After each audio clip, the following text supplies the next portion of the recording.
Again, it's my content day today, so I've been trying to get some things in, get some work in. I just finished talking about my wife a few minutes ago. I want to talk about something different.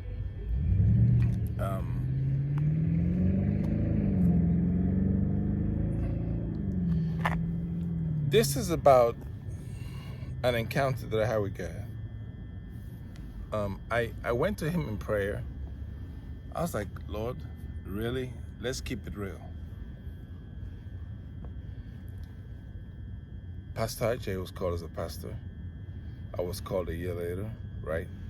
I work for you. But you're really not coming through for me the way I want you to. I feel like you're not really having conversation with me the way you should as God. Because I work for you, right? I want to be able to talk to you all the time. I'm still a sinner, yeah, here and there, but the point is, I work for you now. So you need to open up a file for me in heaven. Like, we need to be talking. Like, there has to be some documentation that shows that I work for you, right? I took this conversation to God, because God said, listen, petition me, bring your case to me, I will hear you out. So I went to God in prayer. Not a long prayer. I said, God, listen, this is bothering me, that you're not talking to me. Yes, you tell me things. Yes, you advise me, give me a little direction here and there, but you're not really talking to me. Like, I'm not really feeling that you're present. I don't feel like you're taking me serious yet. I prayed that prayer on a Friday. It may have been Friday, Saturday, right? God didn't say anything. It's cool. I left it alone, right? Now, what happened to me scared me so much that I said, please, if this is how scary it's going to be, go back to Pastor IJ, show her some stuff. Like, leave me out of this part of ministry. So, anyway, I don't often go to God smiling, you know what I'm saying? Because I've been through rough things in my life. So, I'm not used to talking to God like I'm Florence Nightingale. Like, I don't speak to God like, I respect Yahweh, of course, but I don't speak to God like, there's a sense of urgency when I'm talking to God. It's not like Santa Claus. I don't have that mindset. Nah, we're not going to read grace. We're going straight to the prayer point. Because with me, things are desperate sometimes. I am anxious. Yes. Okay, I'm not anxious, But here's the thing. I wasn't feeling like God was participating in my life aggressively enough, right? And that was my case to plead. And I pleaded that case, and it was, it seemed like it fell on deaf ears, right? It just seemed that way. Anyway, what I didn't know was that God had a different plan for me, right? Twice God has showed me, I would say 3 times. 3 times. No, twice he showed me some things that are really, really desperate. Showed me some things that really scared me big time, right? I mean, I kind of don't scare very easily. I mean, last time I cried, I was, when there's not enough money in my account, I cry little man tears. But last time I cried officially, it was maybe 4. So, 45 years ago? So anyway, I'm like, yo, God, let's do this, right? So I prayed 2 days, nothing happened, right? So whatever, I'm sleeping, right? And I'm sleeping peacefully,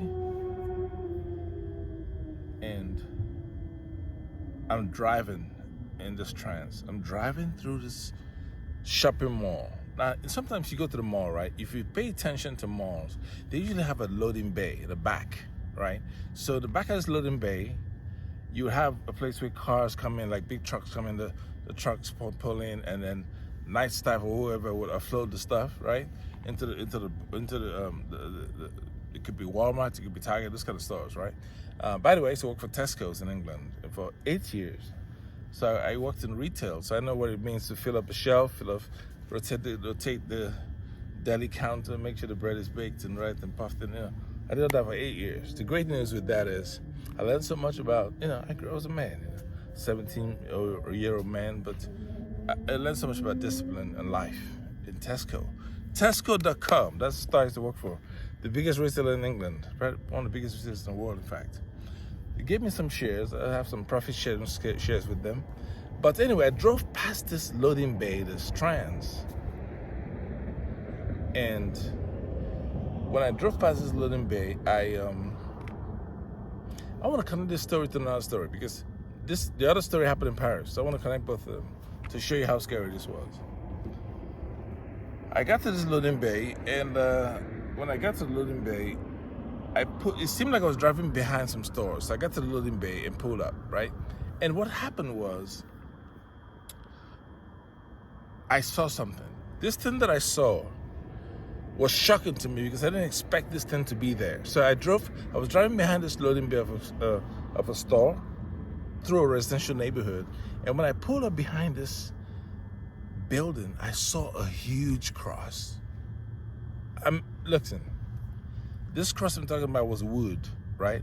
It was so tall. It was bigger than the earth. It was so massive, brown. I could feel the texture. I said, all I came out of my mouth was, "Where's my phone? I gotta go on IG. I gotta go on IG right now. I gotta go on Instagram." It was so big. See, when I went to Paris, been to Paris a few times. One time I was in Paris, I was asking everybody, "Where's the Eiffel Tower? Where's the Eiffel Tower? Where's the Eiffel Tower?" And which is dumb, right? It's La Eiffel. So nobody knows what Eiffel Tower means in Paris. It's La Eiffel. So I'm like, "Yo, okay, where's the La Eiffel then? Where is it?" Then I just walk that way, you see it. So I'm walking down with everybody, crowd. I probably smoking weed. Who knows what I was doing in Paris, right? So I'm driving. I'm walking with a bunch of people, chicks, everything. We slow, we grinding. We come to this corner, and when you make that right on one of these streets, you see the Eiffel Tower, and it's so close to your face. Nothing prepared me for that. That's how this felt. When I saw the Eiffel Tower the first time, I did not think romance. There was no City of Lights, Paris, none of that. It seems so futuristic. It's the one thing I've seen on Earth, besides the Great Wall, it's the one thing I've seen on Earth that reminded me that we might have aliens really living amongst us, because this thing looks so futuristic. It looks so, there were like Metropole, like all this international police with the AK-47s. It was not romantic when I saw the Eiffel Tower. And when I saw Jesus, later my wife told me that the cross meant Jesus. But this thing was so big. It was so massive. Like, it put me out of perspective. I was so small. I was like next to the pieces of wood on the ground compared to how big this thing was.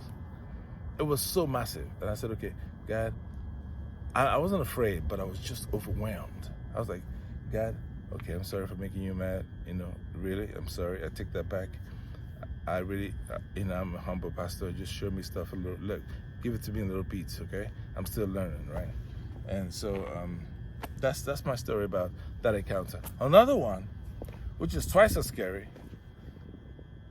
I told God, listen, this is prayer points. Don't do this. Don't do this to yourself. Don't get scared. I told God, listen, you give us visions about stuff that's happening in our lives. Yeah, I get that. That's sweet. That's romantic. But give me something deep. Give me something really deep. Deeper than the earth. I want something juicy. God said, "Okay, cool. I gotta give you something juicy." So I went to bed one time. I forgot when I prayed the prayer, but I went to bed. And here's what I saw. This is facts. I'm in heaven, right? It's like different floors. So I'm not quite in heaven, but I'm on a staircase listening to Jesus and the angels. I won't lie about God. I'm not crazy, right? So this is the fact I'm telling you. I'm listening to Jesus talk to his angels. It seemed like some architectural boards is working on something, and God is in the background, right? Jesus is talking to angels. I'm downstairs listening to this conversation without seeing a thing. I'm just hearing their voices, right? But I knew I was in the heavenly world, in the heavenly planes. And this is what Jesus is saying. Jesus is saying to his workers, I've been down to earth twice to look at the earth, see if you guys are ready for me to come second time.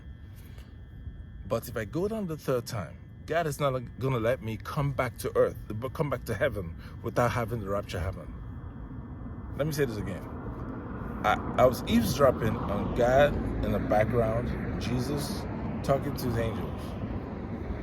And it seemed like there was a table, they're working on something, right? So I could see this, I could hear it. And Jesus was telling his angels, I've been down to earth twice. God was fine with that. But if I go back to the earth again, it's not going to be incognito. He will not let me come back to earth, come back to heaven, without having the rapture happen. When God told me that was January 26th, the day that Kobe Bryant died. God told me that. I called my wife and said, babe, I couldn't dress up for church. I wore a t-shirt. If you watch the video on the 26th of January, 2020, this when God hit me. I didn't even iron my t-shirt. I was so scared and so shaken by this thing God told me. And he told me, listen, bless them all, and you guys gonna drink it for 1 year. Less than 2 months later, the pandemic hit. I was like, oh my God, So, thanks be to God that He reveals things to us. I have a lot more stories to tell you about God. Some are scarier than others, but these two are the ones that really shook me to the core. In fact, it even made me change the website name of our church. That's a whole different story, man. But anyway, we're at allstarschurch.com. We went to Salvation 247 for a while, for like a year and a half. We went back to allstarschurch.com. So that's the story of how this thing's changed. That's the back end stories that you don't get to hear all the time. I just want to share that with you. And I'm not always about big cigars and stuff. Sometimes I talk about God too. I'll be praying on this channel too, so watch out for that. All right? I'm out. Have a great day.